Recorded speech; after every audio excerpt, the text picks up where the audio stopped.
Good evening বন্ধুরা, কেমন? সন্ধ্যাবেলার জন্য পাস্তা করব। সবকিছু গুছিয়ে রাখা হয়েছে।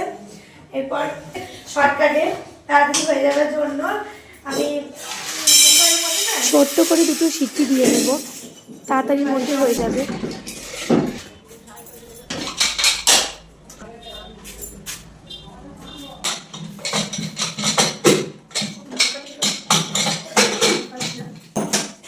সঙ্গে মাও আছে। মা এসছে এই কারণ তোমরা তো জানো আমাদের বড় ফ্যামিলি, আমরা সবাই একসাথেই থাকি।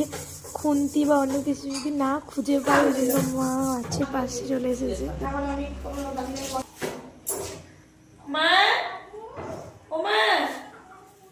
একদমই কম তেলের মধ্যে রান্না করতে আমি ভালোবাসি, ওই জন্য দেখো অল্প তেল দিয়েছি, কড়াইয়ের মধ্যে সব দিয়ে দিলাম।